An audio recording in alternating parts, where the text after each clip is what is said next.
काल परवा रविराज साबळे पाटील जे संपूर्ण महाराष्ट्रभर शेतकऱ्यांना मार्गदर्शन करत फिरत असतात किंवा एक उपक्रमशील शेतकरी म्हणून ज्यांची या महाराष्ट्रभर ओळख आहे,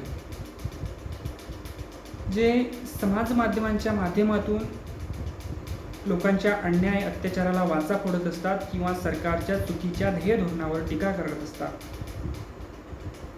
त्या रविराज साबळे पाटलांना 25 कोटी रुपयाच्या मानहानीचे नोटीस या राज्याचे मंत्री चंद्रशेखर बावनकुळे साहेबांनी पाठवली म्हणे.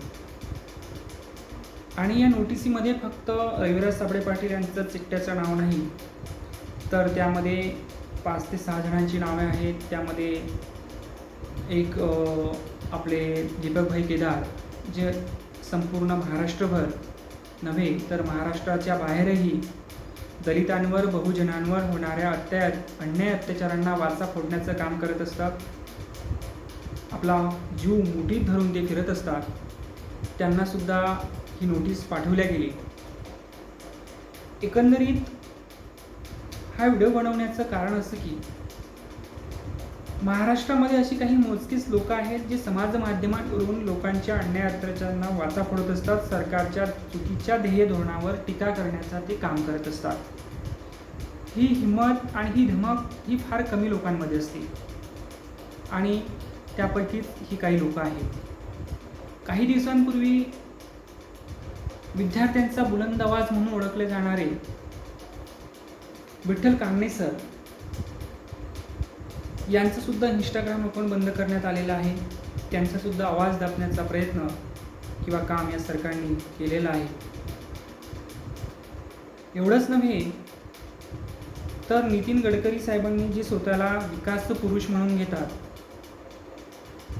विकासाचं ज्ञान ते हे देशभर वाटत फिरत असतात, त्यांनी सुद्धा एका तरुण पत्रकाराला 50 कोटी रुपयाच्या मानहानीची नोटीस पाठवली. ही लोक नोटिसा पाठवून नेमकं करत काय आहे, यांना नेमकं साध्य काय करायचं आहे? तर यांचा हाच प्रयत्न आहे की कारण या देशातला मुख्य मीडिया जो आहे तो या सरकारचा हस्तक झालेला आहे, तो या सरकारचा गुलाम झालेला आहे.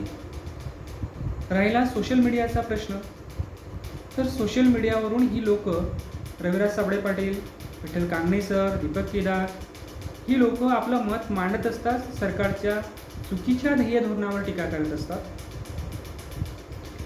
आणि म्हणून आपल्यावर टीका केलेली त्यांना सहन झालेली नाही, या अगोदरही होत नव्हती. आणि म्हणून मग यांचं नेमकं करायचं काय? तर यांचे अकाउंट बंद करायचे,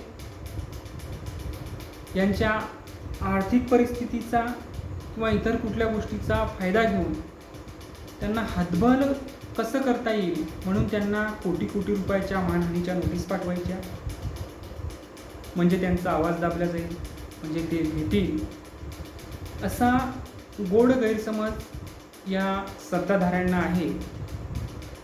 परंतु मला त्यांना सांगायचं आहे की तुम्ही कांगणे सरांचं इंस्टाग्राम अकाउंट बंद केलं, रविराज साबळेंना 25 कोटी रुपयाची नोटीस पाठवली, तर या लोकांचा आवाज दाबण्याच्या प्रयत्नात तुम्ही या महाराष्ट्रामध्ये हजारो रविराज साबळे पाटील, हजारो दीपक केदार, हजारो विठ्ठल कांगणे सर तयार करत आहात. एक प्रकारे तुम्हीच तुमच्या हाताने तुमच्या पायावर दगड मारून घेत आहात. हा महाराष्ट्र छत्रपती शिवाजी महाराजांचा महाराष्ट्र आहे. हा महाराष्ट्र महात्मा फुलेंचा महाराष्ट्र आहे. हा महाराष्ट्र संत तुकाराम, संत ज्ञानेश्वर यासारख्या संतांचा महाराष्ट्र आहे. आणि एवढंच नाही तर हा महाराष्ट्र ज्या डॉक्टर बाबासाहेब आंबेडकरांनी या देशाला जगातलं सर्वात मोठं संविधान दिलं, त्या डॉक्टर बाबासाहेब आंबेडकरांचा महाराष्ट्र आहे. आणि त्याच डॉक्टर बाबासाहेब आंबेडकरांनी भारतीय राज्यघटनेमध्ये दिलेला मत मांडण्याचा अधिकार, निशस्त्रपणे एकत्र येण्याचा अधिकाराचा उपयोग ही लोक करत आहेत. ही लोक नेमकं करतात काय? तर ही लोक तुमचा व्यक्ती म्हणून विरोध कदापि करत नाही आणि करणारही नाही, तर ही लोक तुमच्या विचारांचा विरोध करतात. तुम्ही चुकीचे ध्येय धोरणं जी जनतेवर लादत आहात त्या ध्येय धोरणांचा विरोध करतात. आणि म्हणून तुमचे जर मुद्दे खरे असतील आणि ही लोक चुकीचे जर मतं समाज माध्यमांच्या माध्यमातून मांडत असतील तर तुम्ही त्यांच्या समोर येऊन त्यांचे मुद्दे खोडून काढण्याचा प्रयत्न करा. तुम्ही ते करणार नाही, कारण की तुम्हाला माहिती आहे की आपण यांचे मुद्दे कदापि खोडू शकत नाही, कारण आपलं चुकलेलं आहे. आणि म्हणून तुम्हाला ते जमत नाही, त्यामुळे तुम्ही तुमच्या सत्तेचा माज या लोकांवर दाखवत आहात. समर्थन वा विरोध हा विचारांचा असावा, व्यक्तीचा नसावा. म्हणून व्यक्ती म्हणून ते लोक तुमचा विरोध करत नाहीत आणि म्हणून तुम्ही सुद्धा व्यक्ती म्हणून त्यांचा विरोध करू नका. त्यांचे मुद्दे खोडून काढा आणि त्यांच्यासाठी चर्चेला तयार राहा. आज ही बोटावर मोजण्यासारखी लोक जेव्हा हजारोच्या संख्येमध्ये कधी बदलतील तेव्हा तुम्हाला पंचायत झाल्याशिवाय राहणार नाही. तेव्हा तुम्हाला हक्का महाराष्ट्र पडायला कमी पडेल.